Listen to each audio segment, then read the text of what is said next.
how do we start this thing? I think like that. We're recording. I'm Chris Lawson. This is Lights Camera Ascension, and I'm a producer for Lights Camera Ascension. And my friend above me, are you above me? I am above yours? You. I am. I had to put myself above you since I'm the founder. In life and in podcast. In life and in death. Death? No. Well, that's part maybe. of it. We'll see how our work relationship builds, and if we ever want to be buried on top of our graves, set like not in the same one. We can do it. In the same home. Yeah. It all just depends on when we pass. And then they just open it back up and put. Yeah, they're like, you know what? Just roll them in there. We do the same. Oh man. Well, hey. Everyone at the service, they open it up. Everybody's throwing up. Everybody's just oh God. And it all depends on how we die too. So that's gonna make it rough for everyone involved. But hey, that's the way to start. We signed a contract, so we're kind of obligated at this point. Yeah. It was in the agreement. I don't know if you read that part, but you signed it. Yeah, no, it's for life. It's like marriage. For life. Like the NWO.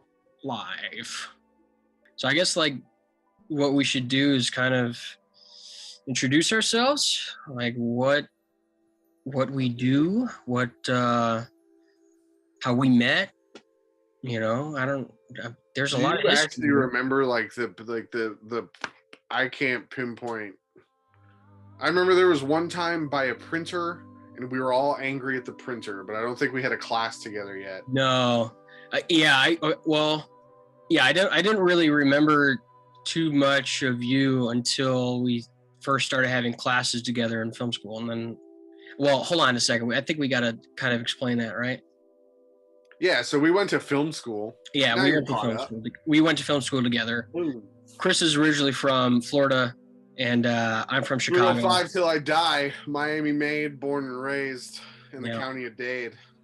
And he came up to Chicago to go to this film school, and this is how we developed a friendship and partnership, business partnership. That sounds better. Who would have thought? Who would have thought? Well, like I was saying before, I guess, so I don't really remember meeting you except for when we were in the screening room, and I honestly thought you were a jagoff because I turned around and you were like, it's just reeked of liquor. It was 9 a.m. And I'm like, hell yeah. What? And you're like, I'm so hungover. And I go, yeah. I'm like, all right. I was like, holy shit, did you just come from a bar? And you're like, if it was a morning class, 100%. Yeah, you're like, they closed at 4. Oh my God. Because people would be like, oh, you spent. I'm like, well, I stopped about 2 hours ago. So. Yeah. And I really do think that honestly, our friendship was made because of the time that we had to spend together on a project. When I saw the ghost book in your house and we started talking about it, and you had no idea that I was literally investigating ghosts while being friends with you. No, I didn't know who you were. I just thought you were. We had tons of kids at the school that were had already shot their own stuff before, so you knew, like, you always volunteered to do camera work and stuff like that, and you knew what the fuck you were doing. So I just assumed you just shot shit. I didn't know. And then I had a giant. I don't remember when I bought it. It's a huge book. It's like a collective anthology of like all these ghost stories, and it was like one of my 5 books because writers don't read, and so I had that there, and you came over. I don't even know what we were. Production in action. We were doing that like live show. Oh yeah. That was fine, and then it all really just started from there. I mean, we talked about everything. I showed you those YouTube videos that I was already in with IPRA, because that's who I was initially investigating with and filming with was IPRA Believe. So we graduated in June of 2013, and you moved out to California first, You'd been out there for a few months, and then I ended up moving out in December of 2013. Couch surfing, different houses. Yep. Thank you to all the roommates that we had throughout the years. We love you all. And without you guys, we literally wouldn't be here right now, probably. We would have left LA way sooner. Yeah, exactly. I literally left investigating and I moved to California, and literally within the first year of being there, I'm working on Paranormal Activity, the Ghost Dimension. And you had some weird shit happening. Oh, dude, shit was happening all the time at that place. Yeah. And I have footage too. And so after Paranormal Activity, literally, I worked on one other movie, and then I ended up going to work at this reality company that created ghost shows. So it was like a never ending. And I actually became like the paranormal guy inside of that company, because I had told the producers my background in it. But that was my life for for 4.5 years. I learned so much. While we were in California, remember going to Sharon Tate house? Yeah. Dude, that one night, that was nuts, dude. Oh man. And I think we had, I had video from that. That was the second time we went up there, right? Because the first time we went up there, that was the first time. That's when we got. No, that was the first time. Was it? Yeah, dude. Oh, so like the road up to Sharon Tate's house is a long hillside, which is no longer there anymore, but it's the road. The house isn't there anymore, Cielo Drive is. So it's this, and it's in the Hollywood Hills. So these people are loaded. So it's very private, very dark. Nobody's going to be out there if nobody. Small roads, skinny roads, winding roads. Either the people aren't. 75% of the people aren't home because it's just one of their homes. It's those kind of people with that kind of bank account, and so you just walk up there and it's quiet and there's nothing going on. Those people, it creeps me out because I hate when people do this. These people don't even have shades on their windows, so it's super creepy. It's just these open, giant open room houses with, and it was just seeing their glass doors. Yeah, it was like a pitch black. That one house, it was just empty. There was nobody's in there. It's just that's how secluded and how nobody is even up there.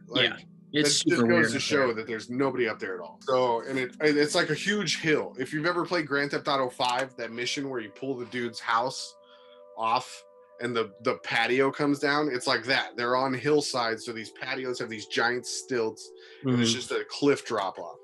So unless you go up the street, you're not sneaking around. You're not going in the woods over there. That would be a nightmare. We walked around and we went up to where the house that was on. It was on what, Ghost Adventures or something? Yeah, Mark.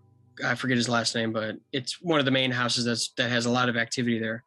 And it sits on or immediately next to the property where the actual Sharon Tate house was. Yeah. So there's literally, we were probably the only two people walking around over there for a mile in that neighborhood, which is crazy. The guy from in that house. Oh, because he was actually wearing his TV, right, or something. I think that was the only house that had any sort of. There was no noise otherwise. And then we started walking back, and we got really far away from that house, so we couldn't hear anything anymore. And I'm recording audio, and I remember telling you, all right, let's stop here. As in, let's stop walking, let's just be quiet and record audio. Well, when we listened back to it, we didn't hear anything. I didn't hear anything at all. Like I said, super quiet, other than that dude's TV blaring, and we had walked away from there. Yeah. So that dude lives at the very top of the hill. Yeah, we were already that house and on our way down at the plateau of the hill, off of the cliff, and then we went down maybe 3 or 4 houses. So we're a good way down the actual incline. Yeah. So just for people thinking that it was the TV, and trust me, I was already thinking people were going to say that. Yeah, well, and that's the whole thing. I mean, we didn't hear anything because when we got back into the car, I plugged my phone in through this the stereo system, and I turned it up, and we listened to it live, and we heard a fucking voice, and I paused it, and I looked at you. I remember you were like, "What?" I think I said, "What the fuck was that?" And then we talked about it. I rewound it. I accidentally hit record again. and I stopped it right before the EVP played, and then I realized, holy shit, I almost recorded over it. So now there's just a little bit that says, you know, all right, let's stop here, where it's me saying, let's stop here. And then the voice comes through, and I believe it says, keep walking.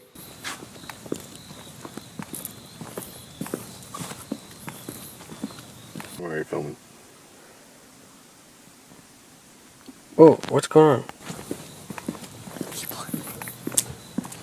Right here. Let's do a little EVP session. Something like that.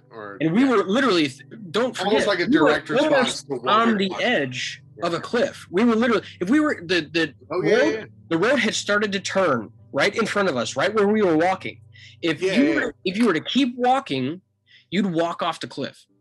So we caught our first EVP in California, our only EVP in California, I'd say, because I didn't really investigate much in California. And I mean, the only time I did was basically with you there.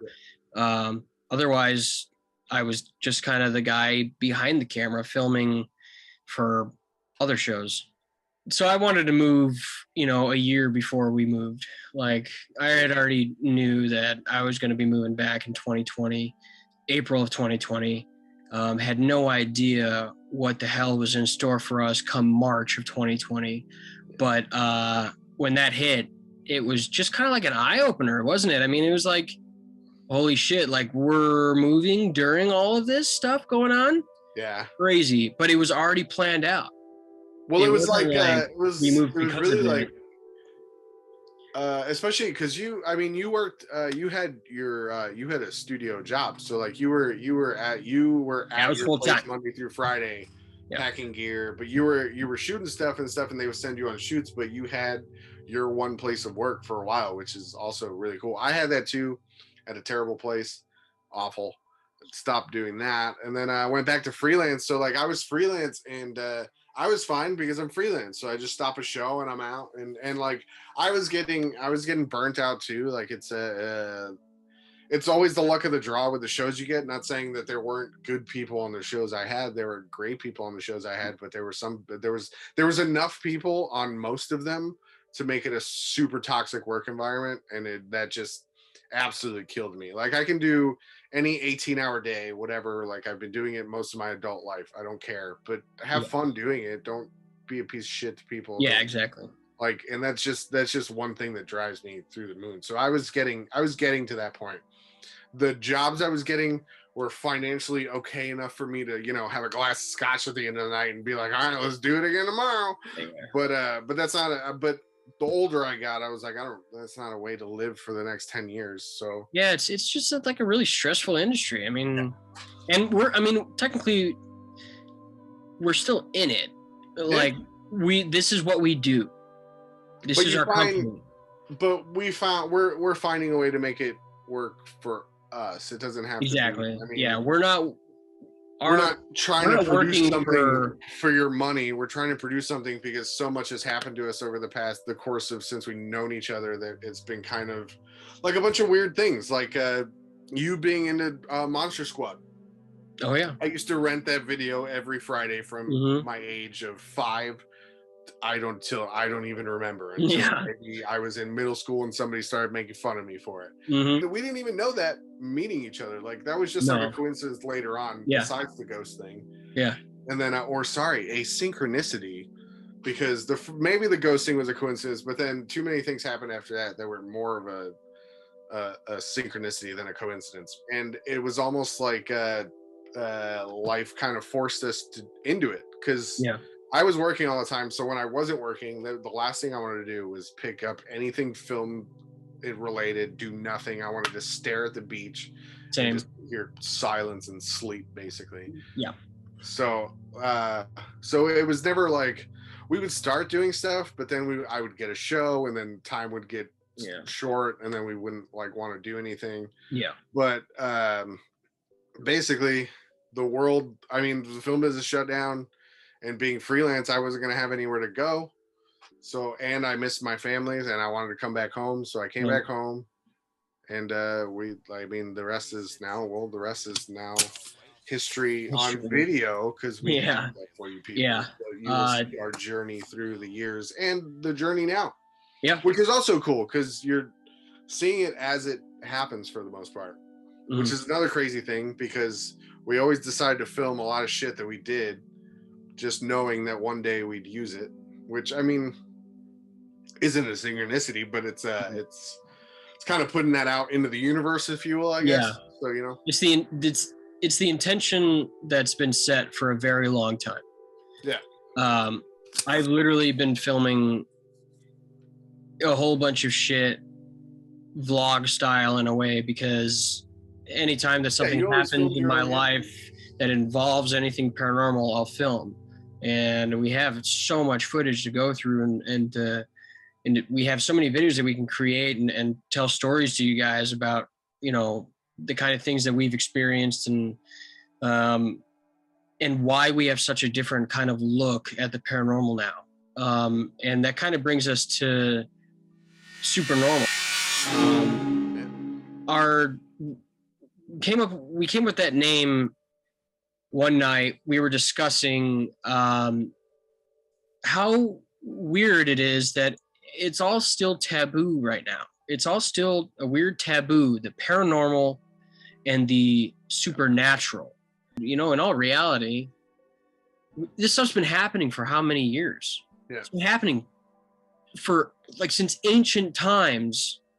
Like, things have been experienced that can be considered unexplainable, paranormal, or supernatural. So in our eyes, this stuff is super normal.